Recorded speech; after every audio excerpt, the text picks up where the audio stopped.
जंगबंदी के दौरान ईरान पर कारी वार करने की तैयारी।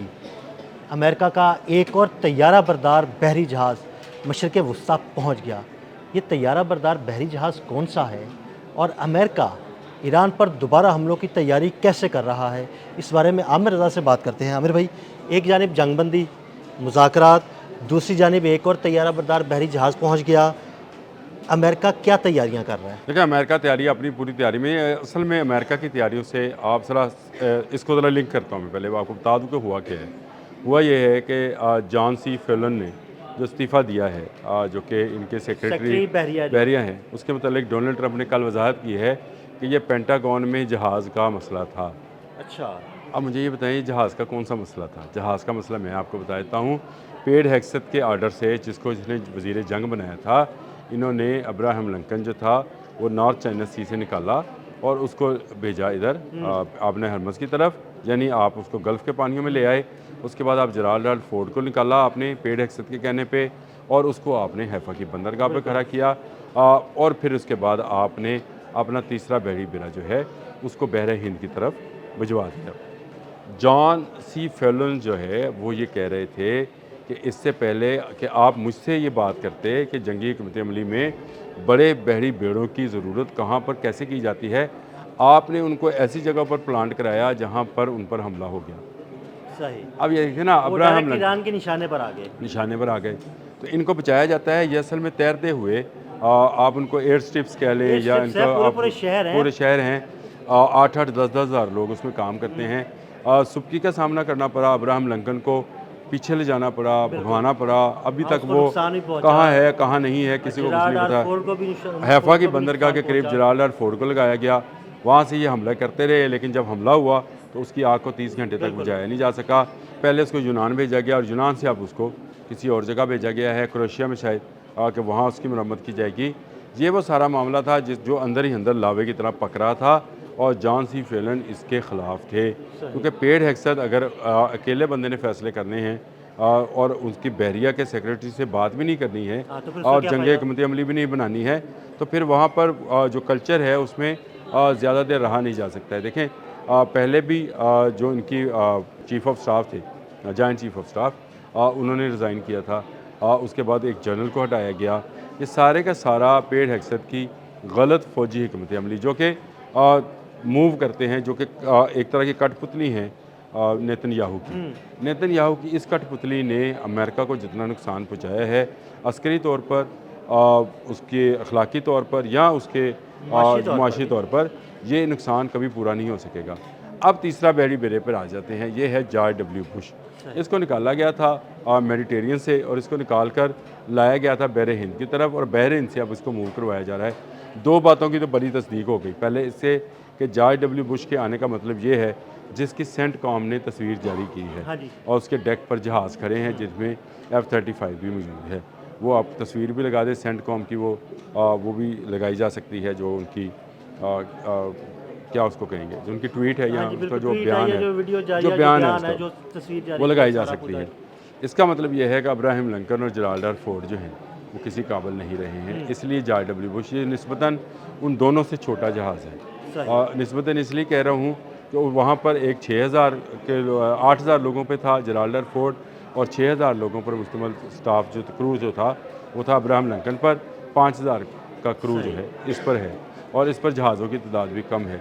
अब इसको झोंका जा रहा है। दूसरी जानब ईरान ने एक नया स्वाम अटैक जो है वो भी तैयार कर लिया है, यानी इस जहाज़ को में भी जितने इंटरसेप्टर्स हैं वो अमेरिका ख़त्म करवा लेगा अगर इसको इसके ज़रिए हमला करेगा। तो ये प्लानिंग उनकी कि इन पानियों में उनका एक बहरी बेड़ा जो है, बड़ा बहरी बेड़ा हर वक्त मौजूद होना चाहिए।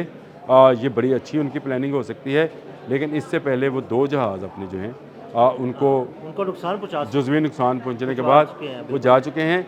इनका 5th फ्लीट जो है उसका हेडक्वार्टर जो है, जो कि बहरीन में था, उसको तबाह करा चुके हैं। इनका 3rd का जो आई थी, जिसको ये वो कहते थे कि ये इस गल्फ़ आई उसको बोला जाता था, ईरान ने वो आँख भी फोड़ दी।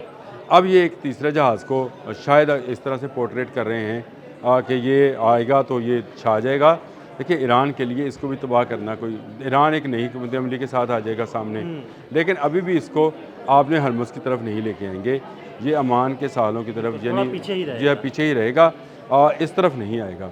अगर इस तरफ आएगा तो ये भी मारा जाएगा। अब इस पर इख्तलाफ हुआ कि इस जहाज़ को ना भिजवाया जाए, इसकी ज़रूरत नहीं है, मुज़ाकरात पर आया जाए। जो शख्स वाइट हाउस के अंदर मुज़ाकरात की बात करता है, डोनाल्ड ट्रंप ये समझते हैं कि शायद वो इस जंग में मेरी शिकस्त की बात कर रहा है। बात अगर किसी हवाले से देखा जाए तो सही भी है, क्योंकि अमेरिका के अंदर से ये आवाज़ें उठना शुरू हो गई हैं कि ईरान पर आपने हमला गलत किया है। ये जो परसों सेनेट में वोटिंग हुई है वो उसमें 51-47 का रेशो आया था, लेकिन इस 51-47 के रेशो में ये देखें कि आपके एक अवान के 47 लोग जो हैं वो ये बात कह रहे हैं कि आपने ईरान पर गलत हमला किया है। ये वो चीज़ है जिसको लेकर इस पर बहुत प्रेशर है, और डोनाल्ड ट्रंप ने कल इसका इतराफ़ किया एक सवाल के जवाब में, और उसने कहा नहीं नहीं मुझ पर तो कोई दबाव नहीं है। ये डिप्रेशन होता है इंसान के अंदर जब इंसान मेरे पर दबाव हो। मेरा ख्याल है ये स्लीपिंग पिल्स यूज़ कर रहा होगा, एंटी डिप्रेशन मेडिसिन ले रहा होगा, कोई शायद उस पर जो है कोई दम दरूद भी किया जा रहा होगा जो इसने पहले भी कराया था मुख्तलिफ पादरियों को बुलाकर। तो इस वक्त बहुत ज़्यादा प्रेशर में है, और इसी प्रेशर में अब सेंटकॉम ने ये एक तस्वीर जारी कर दी, सेंट्रल कमांड की जानिब से ये जारी होने वाली तस्वीर शायद ईरान पर रोब डालने के लिए जारी की गई है।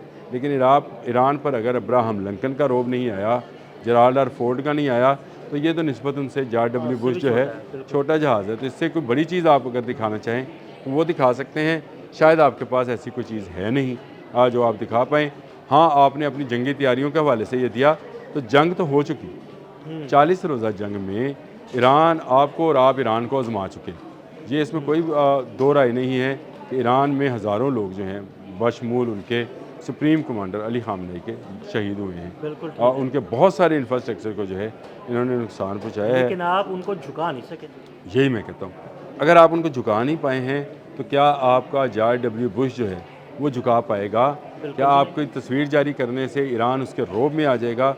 बिल्कुल नहीं आएगा। बल्कि मेरा ख्याल है पासदारान इनकलाब जो है या उनकी बहरिया के लोग जो हैं वो इस बात पर हंस रहे होंगे कि ये एक तीसरा शिकार हमारे लिए आ गया है। हाँ बिल्कुल, देखें ना, तीसरा शिकार ही हुआ ना, और उसको कोशिश करेंगे। लेकिन मशरक़ वस्ता और मैं में आपको कुछ नहीं छोड़ा, समंदरों में उन्होंने अमेरिका का कुछ नहीं छोड़ा, एक और नया शिकारी होगा उनके लिए। देखिए मैं आपको बताऊं, एक बात ये तय है, आपका अब्राहम लिंकन और जेराल्ड आर फोर्ड ज़ख्मी हुए, डूबे नहीं हैं।